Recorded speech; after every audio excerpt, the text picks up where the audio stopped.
Now, for example, as we move on here, there was a covenant promise given to David, and and because it's supposed to be a Bible study, and we've got 17 minutes left here, we'll go through these, and we'll talk about the promises given beforehand, statements that God had already made, and then we'll see how these came up again in God's Word to Solomon. For example, in 2 Samuel chapter 7, God had made an incredible promise that we still are that still matter to Christians today. It was the promise of a line of God-authorized leaders that would forever lead God's people. It's really the beginning of the messianic line, the promise being made in 2 Samuel chapter 7. There was a line of direct descendants of David, some 19 of them, that ruled the southern kingdom of Israel up until its end in 586 BC. Solomon stood at the head of that line, and God had said to David, I will raise up after you your descendant who will come from your body, and I will establish his kingdom, and he will build a house for my name. Remember that in 2 Chronicles 7, Solomon is celebrating that very event. In verse 11 of 2 Chronicles, Solomon finished the Lord's temple, it states, and everything that had entered Solomon's heart to do for the Lord's temple and for his own palace succeeded. Solomon got everything done exactly as God had promised decades before. All right. Another promise. This one goes back to the days of Moses. A covenant demand to Israel. You must go to the place the Lord your God chooses from all your tribes to put his name for his dwelling. You are to bring there, that should be bring. My students always point those out to me when I don't do it right. You are to bring there your burnt offerings and sacrifices. Okay. Did Moses worship at Jerusalem? No. Did Joshua worship at Jerusalem? No.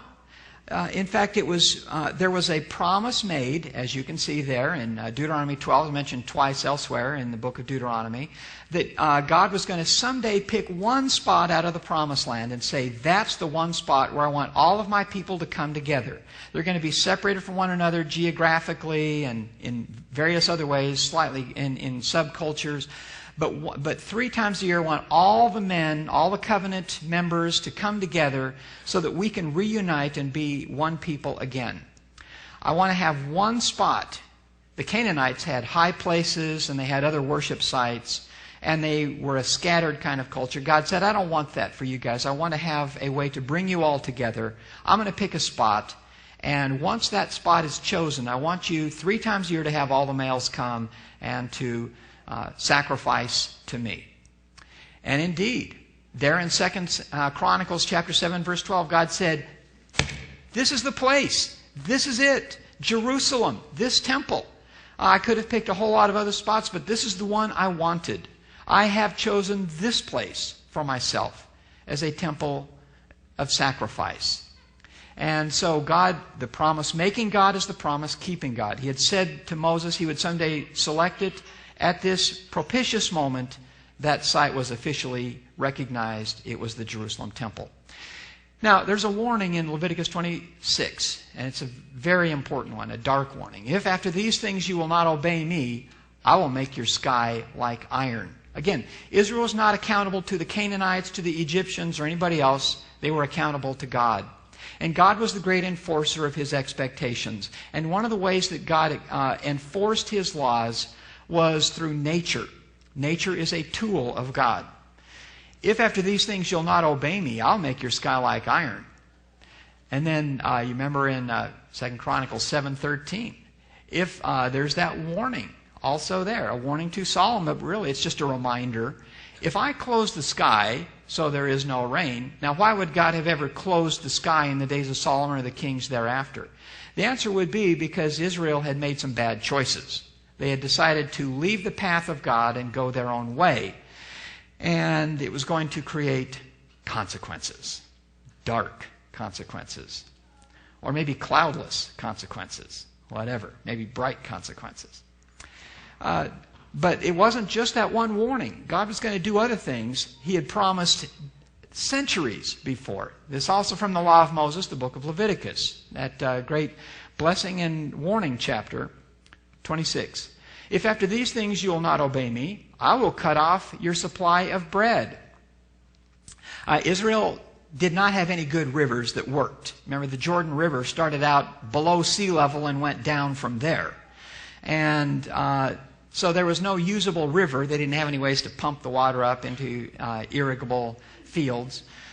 And so Israel was highly dependent upon rain. Most of Israel got 20 inches or less of rain a year. Some got as much as 30 inches on a good year. Some got less than 5 inches a year. Israel depended very heavily upon the few inches of rain that it could get, but very heavily upon dew as well. And sometimes those things didn't come. And God said the reason they didn't come is because I didn't let it come. And so I will cut off your supply of bread, not only from the lack of rain, but also the lack of dew, and also from other kinds of things. For example, bug problems, grasshoppers, okay, to use the Holman Christian Standard Translation right here, of which I am a willing endorser, because I had a chance to publish, to be a part of that. And as Barrett, were you part of that team? Yes, sir. Okay, you guys are stuck with 2 Holman Christian Standard Bible translators today. Another covenant warning from the Holman Christian Standard Bible. If after these things you will not obey me, I will send a pestilence among you. Well, God had promised that pestilence. This could be the form of a disease, some sort of wasting disease on the people.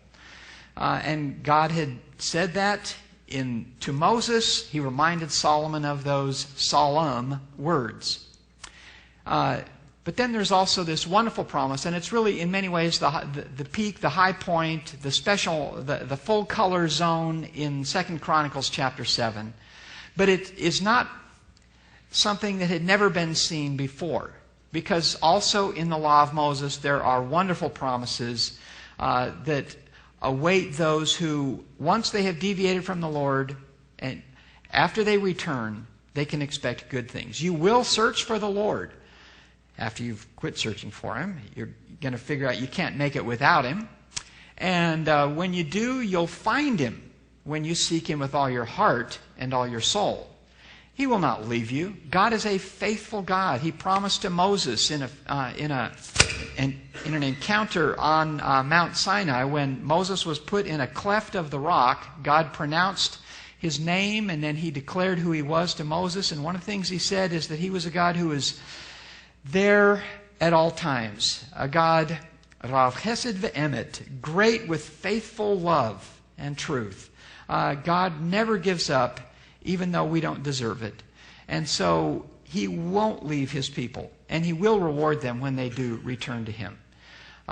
He will not leave you, destroy you, or forget the covenant with your fathers that He had sworn to them by oath. That's spoken to Moses, but in these incredible words that God repeated to Solomon there at this event, about 961 BC or so. If my people who are called by my name humble themselves, pray and seek my face, and turn from their evil ways, then I will hear from heaven, forgive their sin, and heal their land. My eyes will now be open, and my ears attentive to prayer from this place. Now notice what was not said. He didn't say, God did not, if my people will just pay their taxes, if my people will just elect the right politicians. What he chose something far more important to say. He said, listen, I am the creator of your nation. You're responsible ultimately not to Jerusalem. You're